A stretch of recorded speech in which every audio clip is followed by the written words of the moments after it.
आनंद, प्रेम, दया, खुशी प्रदान करते हैं। हर आत्मा को शांति चाहिए तो कौन देगा? परमात्मा शिव ही देते हैं। अब कहा जाता है शिव बाबा जो है वो ना स्त्रीलिंग है ना पुल्लिंग है, वो ज्योतिर्लिंग है। शंकर तो पुल्लिंग है, इसलिए शंकर को महादेव कहते हैं और शिव को क्या कहते हैं? शिव परमात्मा ही नमो नमः कहते हैं। परमात्मा तो सबसे ऊंचा है, वो हम सर्व आत्माओं के पिता है। इसलिए आप देखिए भगवान से दुनिया में कितने सारे कामनाएं रखते हैं। आप उन शक्ति को प्राप्त करने के लिए, उसको प्राप्त करने के लिए हमें उसकी ज्ञान की धारणा करना पड़ता है। आपके सामने वो तस्वीर लगा हुआ है, आप देख रहे हैं। अब नीचे दिखाया है शिवरात्रि। रात्रि का अर्थ होता है अंधकार, अज्ञानता रूपी रात्रि। जब जब इस सृष्टि में अज्ञानता रूपी अंधकार फैला है, बढ़ा है, तब भगवान इस धरती पर आकर के अवतरित होकर के हर मनुष्य आत्माओं को उस अज्ञानता रूपी रात्रि से बाहर निकाला और ज्ञान की प्रकाश डालकर परमात्मा पवित्रता की शक्ति, शांति की शक्ति, इन सारी शक्तियों को प्रकाश डालकर हर मनुष्य आत्मा के अंदर छुपे बुराई को बाहर निकाला, जिसमें कि दिखाया काम, क्रोध, लोभ, मोह, अहंकार जैसे बुराइयों को निकालने के बाद वो इंसान मानव से देवता के समान बन जाता है।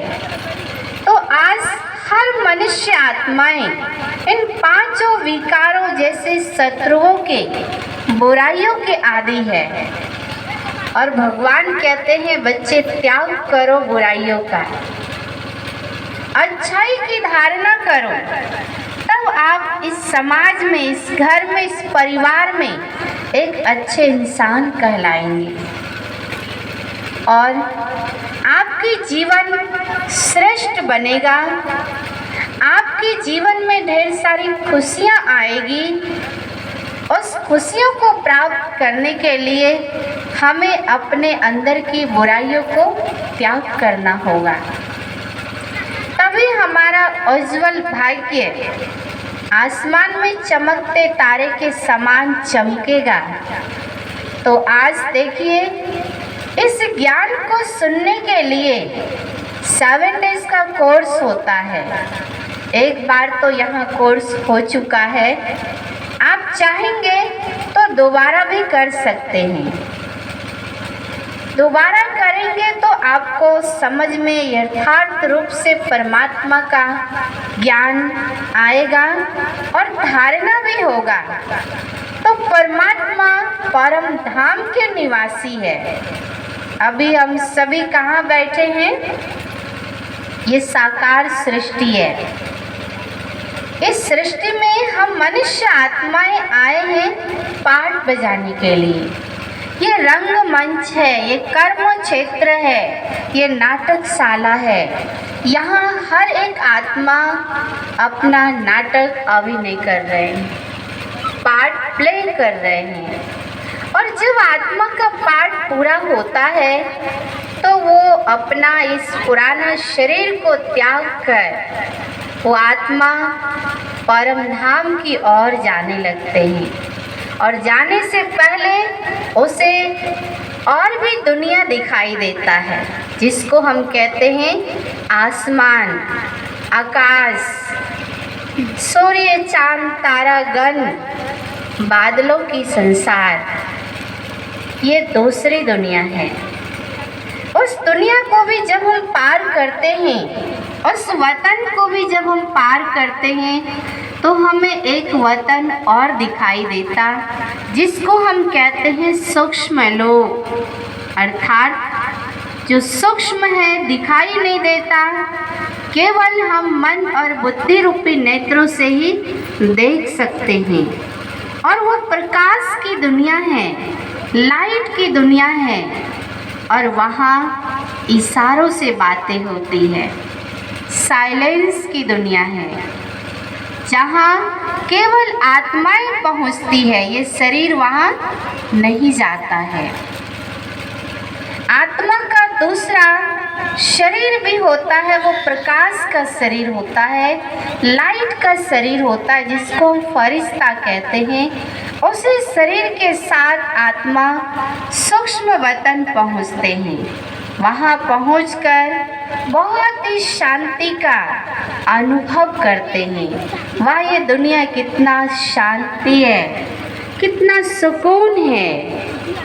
और उस दुनिया में पहुंचकर वो फरिश्ता स्वरूप को ही वहाँ ही छोड़कर आत्मा बिंदी स्वरूप में स्थित होकर परम धाम की ओर पहुँचते हैं।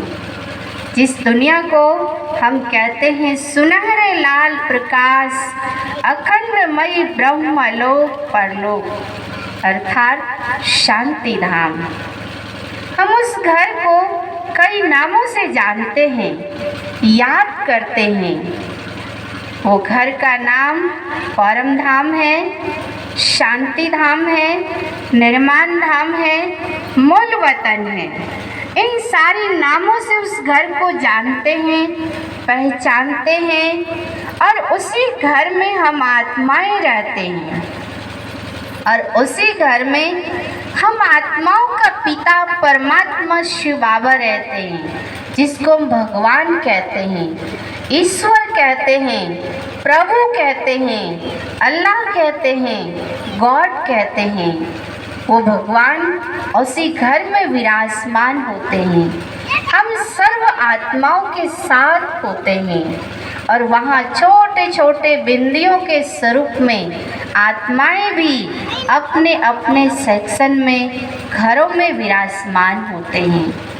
वहाँ पर पहुंचकर प्रभु मिलन का अनुभव करते हैं, भगवान से मिलते हैं, भगवान से मीठी मीठी बातें करते हैं, भगवान से शक्ति प्राप्त करते हैं।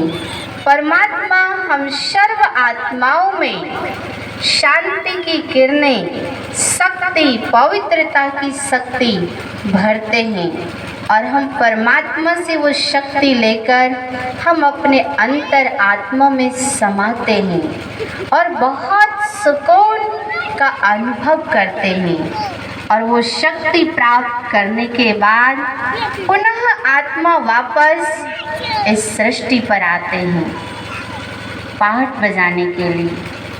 अब देखिए, ये सारी ज्ञान की बातें, ये नॉलेज स्वयं भगवान हम सर्व आत्माओं को देता है।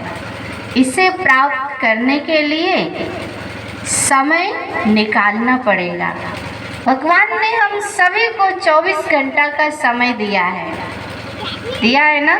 12 घंटे की दिन, 12 घंटे की रात, 24 घंटा में भगवान ने कहा है कि आप आधा घंटा 45 मिनट समय निकाल कर आप इस ब्रह्मा कुमारी संस्था से ज्वाइन होकर इस ज्ञान को सुने। भगवान इतने सुंदर आध्यात्मिक नॉलेज, आत्मिक ज्ञान, परमात्म शक्ति का परिचय हम इस ब्रह्मा कुमारी संस्था में ही देते हैं। तो इसे प्राप्त करने के लिए थोड़ा सा वक्त जरूर निकालना है और इस ज्ञान को सुन करके अपना जीवन को धन्य धन्य बनाना है, क्योंकि यही वो घड़ी है जो भगवान आकर हमें इतने सुंदर शिक्षा दे रहे हैं। यही वो घड़ी है भगवान को पहचान कर उसे अपना पिता स्वीकार करना है और उसका पुत्र बन करके हमें उसकी राह पे चलना है। तभी हमारा भविष्य, हमारा जीवन श्रेष्ठ बनेगा। और परमात्मा तो चाहते ही है कि संसार में जितने भी मनुष्य आत्माएं हैं वो सभी अति उत्तम श्रेष्ठ बने और सत्य राहों पे चले। तो विशेष इन्हीं शब्दों के साथ मैं अपने शब्दों को विराम देती हूँ और ये महाशिवरात्रि पावन पर्व के शुभ अवसर पे आप सभी को बहुत बहुत हार्दिक शुभकामना है, बधाई है। ओम शांति।